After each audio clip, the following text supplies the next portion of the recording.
Hey y'all, I got two big brand smartwatches for you guys. One is the Galaxy Watch 4, the other one is the OnePlus Smartwatch. With both of these watches, you can call your friends right from your wrist. You have activity tracking, you have built-in GPS, you have all the health sensors in the world, and all of the good jazz. But before we get into some more details, let me introduce myself. Hey folks, my name is Leonard, you're watching a product reviewer, and that's me. By the way, don't forget to hit the like button and subscribe to my channel if you're new. And if you really want to help me out, click the notification bell as well.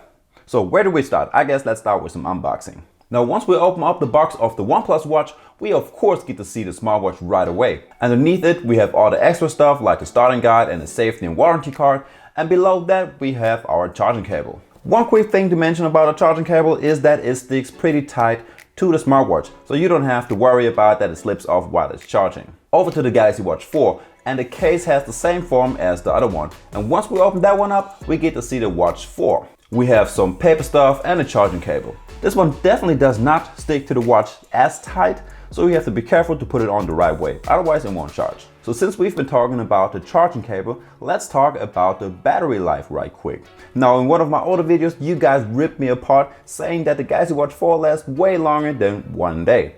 Now during my testing, I can say it lasts about a day and a half if you have all the features turned on. Maybe a little bit longer if you turn off the always on display mode. Also, charging it from 0 to 100% takes 90 minutes, which is kind of long in my opinion. By the way, I'm testing the 42mm Bluetooth version of it, just in case you want to know. Now over to the OnePlus Watch. This one is a little bit bigger with 46mm in size. So this one lasts way longer than the Galaxy Watch 4. So with all of the features toggled on, I got quite a few notifications here and there, and the brightness level set on high. You get 7 full days of battery life, which may not be the promised 14 days from OnePlus, but still awesome if you compare it to the Galaxy Watch. Also, charging it from 0 to 100% takes less than half an hour. So the clear winner in this category is the OnePlus Watch. Okay, let's head over to the design. And the OnePlus Watch really looks different if you compare it to all of the other smartwatches. It has a great, thick and wide full elastomer strap, which is textured and has one-of-a-kind closing mechanic. You kind of like have to tuck it underneath the other strap and then plug this little button through. And then with the leftover strap, you have to go through the loop. It's kind of like hard to explain, but I'll blend in the video over here. So this watch has a 1.39 inch AMOLED touch display with a resolution of 454 by 454 pixel and a stainless steel case, on which you unfortunately get to see fingerprints pretty easily. The OnePlus Watch is water resistant up to 5 ATM, has a speaker and a microphone for calls, built-in GPS, 4 gigs of internal storage, and it is only compatible with Android smartphones. As for the Galaxy Watch 4, we have a 1.2 inch AMOLED touch display with 16 gigs of internal storage. Now just like the OnePlus Watch, we have built-in GPS, a speaker and mic for calls. It is only compatible with Android smartphones.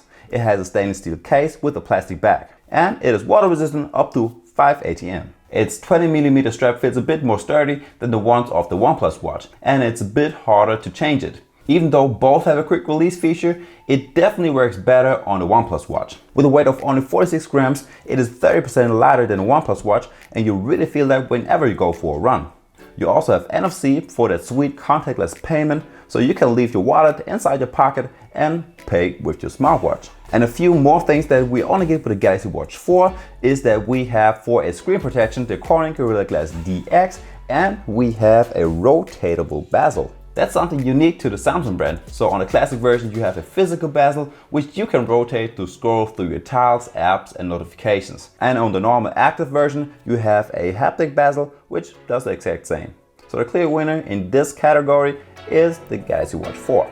Next up, let's get to the activity tracking and the accuracy of the built-in GPS and the heart rate. So over on the Galaxy Watch 4 we have 90 different sport modes to choose from. And compared to the 110 of the OnePlus Watch, it may be a little bit less, but you still have all the sport modes covered that the average user needs.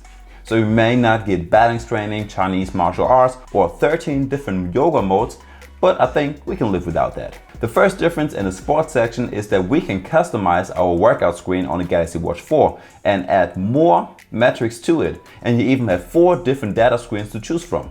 You can say go to both of these watches and control your music while you're at it and don't have to tap out of the workout screen or anything like that. Now as for the accuracy of the built-in GPS, the OnePlus Watch seems to be quite accurate. Maybe it only looks like it since you cannot zoom in or out. As for the Galaxy Watch 4, it looks the same when you look at it from the same distant perspective. But over here, you can zoom in and out as much as you want to. And you definitely can see the lines aren't that accurate, since it tells you you're walking inside some houses, on the wrong street side, or even inside the river. So I really cannot say that one watch is better than the other one. But what I can say that both of these watches give me the exact same stats as I was comparing the heart rates. Now, on one of my testing runs, the Galaxy Watch 4 gave me an average heart rate of 160 with a high of 173. The OnePlus gave me an average of 161 with a high of 175. So pretty much the same. Now folks, if you got that far into the video, please smash the like button, subscribe to my channel if you're new, and click that sweet notification bell to never miss out on any new content. Now let's talk about some features. Both these smartwatches have an SpO2 tracker, even though the Galaxy Watch 4 only tracks it automatically during the night, whereas the OnePlus Watch tracks it 24/7. Now on both of these watches you have a 24/7 stress and heart rate tracker and a sleep tracker. Now in addition to those trackers, the Galaxy Watch 4 has an ECG plus blood pressure tracker and a body composition. With this one you get to see your fat mass, body fat, BMI, BMR, and stuff like that. It basically tells you how fat you really are, and all you have to do for that is put your 2 fingers on the side buttons of the watch. Let's get to some bigger differences. Now both watches have internal storage, so you can save some music files. On the OnePlus Watch you have to transfer music to the OnePlus app, and then you have to sync it with your watch. Whereas on the Galaxy Watch 4 it is a little bit easier, since you can just download Spotify and download music tracks, podcasts, and whole playlists directly to your watch. Also, if you get notifications from apps like WhatsApp, you cannot reply to them on the OnePlus Watch. You can only read them over there. As for the Galaxy Watch, you can answer those messages in all kinds of ways. You can use the quick reply answer, type your own message, or even talk to the watch so it dictates whatever you're saying. And that actually works very good. One feature that you can only find on the Galaxy Watch 4 is that you can download apps like YouTube Music, Spotify, shopping lists, and all of that stuff. Just go to the Google Play Store and either type the name in the tab bar or click on one of these categories to search for some more. Second to last, I want to talk about the physical buttons that you get on the side of each watch. On the OnePlus Watch, the upper button takes you to your app list and back, and the lower one takes you to your workout mouse, even though this one is customizable and you can connect it to any of your apps. The Galaxy Watch has 2 physical buttons as well, on which the upper one takes you back to the home screen, or if you press it for a little longer, you get to the Bixby voice assistant, with which you can set timers, start workouts, or ask anything you want to. And by double tapping it, it takes me to my Spotify. Now the lower button, just like the upper button, is customizable. This one takes me either to the previous page or show my recent apps. And now for last, let's talk about the price. The OnePlus Watch will cost you 159 euros on the official store, whereas the Galaxy Watch 4 42mm classic Bluetooth version will cost you right around 300, which is almost twice as much. So you can decide which one is better. Maybe let me know in the comments below which one you like more. Is it the OnePlus Watch because of the longer battery life, or is it the Galaxy Watch 4 with all of the features? And folks, that's already it. So I'll see you the next time. Peace.